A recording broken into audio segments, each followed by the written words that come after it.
In Sedan's shadowed streets, Napoleon III grips his sword as cannon fire closes in. Today, an empire will live or die, and the trap is already sprung. The late August sun beat down on northern France, its heat shimmering over the rolling hills near Sedan. Napoleon III rode at the head of a column, his horse's hooves kicking up dust from the dry road. His face, pale and drawn, bore the strain of weeks, Wissembourg, Spitzeren, Gravelotte, each defeat a wound to his empire.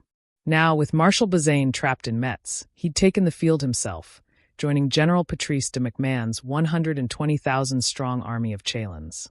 The order was clear: relieve Metz, break the Prussian advance, salvage France's honor.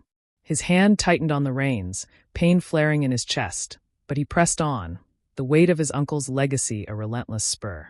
In the Tuileries days earlier, his counsel had raged. "Stay in Paris, sire." Marshal Lebeuf had pleaded, his voice a thunderclap. "Let MacMahon handle it." But Napoleon shook his head, his voice frail yet firm. "The people demand I lead. I go." It was a desperate gamble, his health crumbling, his army untested. But retreat was no longer an option. The empire teetered, and Sedan was his throw of the dice. "We march east," he'd decreed, the words a prayer against the tide. Now, nearing the Belgian border, he felt the noose of fate tightening. Across the lines, General Helmuth von Moltke sat in a commandeered manor near the Meuse River, his maps spread across a scarred oak table. Pins dotted the paper, Bazaine pinned at Metz, MacMahon's force lurching toward Sedan. His gray eyes narrowed, a hunter sensing the kill. Gravelotte had been costly, but it had delivered the French into his grasp. Scouts reported Napoleon's presence, a prize beyond measure. "He's with them," Moltke murmured, his voice a blade's edge. "Perfect." His plan crystallized: encircle, annihilate, end the war in one stroke. Moltke summoned his commanders, Crown Prince Frederick and Prince Frederick Charles, their armies converging like wolves on a wounded stag. "Third Army blocks the west," he instructed, tapping Sedan's outskirts. "Second swings north, cut off retreat. The Krupp guns, 600 strong, would form the anvil, infantry the hammer. No escape," he added, his tone unyielding. "We finish this here." The Prussian war machine, 200,000 men, tightened its coils, railroads humming with supplies, every move a thread in Moltke's tapestry of ruin. In Berlin, Otto von Bismarck paced his study, a telegram from Moltke clenched in his fist. French army sighted. Sedan targeted. He paused by the window, the city's spires glinting in the dusk, and a rare grin split his stern face. "The Emperor himself," he said, savoring the words. Napoleon's march was a gift, a chance to crush France's spirit and crown Wilhelm in its ashes. "Tell Moltke to spare nothing," he ordered his aide. "This is our moment." Napoleon's column trudged on, dust coating their blue coats, the Meuse glinting to their right. MacMahon rode beside him, grim and silent, sensing the trap but bound by duty. Moltke's scouts shadowed them, unseen, their reports feeding the Prussian jaws. Bismarck's ambition burned, a fire stoked by each step the French took. The march to Sedan was a road to ruin, and the reckoning loomed. The morning of September 1st, 1870, dawned over Sedan, a gray haze cloaking the town's huddled rooftops and the Meuse River's sluggish flow. Prussian artillery, 600 Krupp guns perched on the surrounding heights, roared to life, their thunder shaking the earth as shells rained down on the French army of Châlons. The barrage tore through encampments, splintering tents and wagons, hurling men into the air like ragdolls. Napoleon III stood in Sedan's shadowed streets, his sword gripped tight, his face ashen as the trap snapped shut. The anvil had struck, and the hammer was falling. General Helmuth von Moltke watched from a ridge east of the river, his telescope sweeping the battlefield. His 200,000 troops, Crown Prince Frederick's Third Army to the west, Prince Frederick Charles's Second to the north, formed a steel ring around Sedan. The artillery was his masterstroke, a relentless storm pinning the French in place. "Keep the guns firing," he ordered, his voice calm amid the chaos. "Let the infantry close, cut every path." His plan unfolded with lethal precision. Encircle Napoleon's 120,000, crush them against the Belgian border, end the war in a single, shattering blow. Napoleon III stumbled as a shell burst nearby, the blast rattling his frail frame. Dust coated his imperial cloak, his chest burning with each ragged breath. "Hold the line," he rasped, his voice lost in the din as General Patrice de MacMahon rallied the troops. The French, scattered across the town and its northern hills, fought back with desperate fury. Chassepot rifles cracked, their volleys slicing into the Prussian advance, while cannon barked from makeshift redoubts. McMahon, his jaw set, saw the noose tightening. "We break west," he shouted to his aides. "To Metz, or we're done." The Prussian infantry surged, Frederick's Third Army slamming into Sedan's western edge. Bavarian and Saxon battalions stormed the streets, bayonets flashing in brutal house-to-house clashes.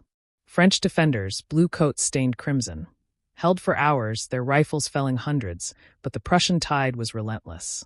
To the north, Frederick Charles's men scaled the heights, their dark ranks a wave against McMahon's thinning line. Moltke's guns shifted, shells arcing higher, pounding the French center into rubble. "They're boxed," Moltke murmured, lowering his telescope. "Now we squeeze." Napoleon felt the ground quake, his vision blurring as pain seared through him. "Forward!" he cried, urging a cavalry charge, cuirassiers and gleaming breastplates thundering toward the Prussian guns. The horsemen crashed into a wall of lead, cannons and rifles shredding their ranks, horses screaming as they fell. McMahon winced, blood streaking his cheek from a shrapnel wound. "Folly," he muttered, clutching his arm as the charge collapsed. The French line buckled, gaps widening under the onslaught. By September 2nd, the trap was ironclad. Moltke signaled the final push, Frederick's troops sealing the west, Charles's cutting the north. Prussian shells turned Sedan into a cauldron, flames licking the skyline as the French retreated inward.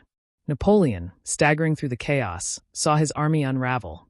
83,000 trapped, their fight bleeding out. "Enough," he whispered, his sword slipping from his grasp. He turned to an aide, voice breaking. "Raise the white flag." "I surrender." McMahon, wounded and dazed, nodded, the order rippling through the ranks. The guns fell silent, smoke drifting over a field strewn with 17,000 French casualties, 3,000 dead, against Prussia's 9,000. Napoleon stood amid the wreckage, captured, his empire crumbling with him. Moltke dismounted, his boots crunching on shattered stone. "It's done," he said, a rare flicker of triumph in his eyes. Sedan was theirs, the emperor fallen, France's heart pierced. The anvil had struck, and the war's end loomed near. The smoke over Sedan thinned as dusk settled on September 2nd, 1870, the town a graveyard of shattered stone and broken banners. Napoleon III sat in a Prussian tent, his imperial cloak draped over a chair, his face a mask of exhaustion and defeat. The white flag had risen hours ago, his surrender, along with 83,000 men, marking the end of the battle and the beginning of his fall. A Prussian guard stood watch, his rifle a silent sentinel, while the emperor's hands rested limp in his lap, the weight of his empire slipping away. His voice, barely a whisper, broke the stillness. "It's over." General Helmuth von Moltke stood outside, the evening breeze tugging at his uniform as he reviewed reports. 17,000 French casualties, 9,000 Prussian, a lopsided triumph. Sedan's streets lay conquered, Napoleon in chains, McMahon wounded and captured. The encirclement had been flawless, his artillery the anvil, his armies the hammer, crushing France's last field force. "The road to Paris is open," he told his aide, his tone measured but firm. "Signal the armies, prepare to march south." Victory gleamed in his grasp, but his mind churned, plotting the siege to come.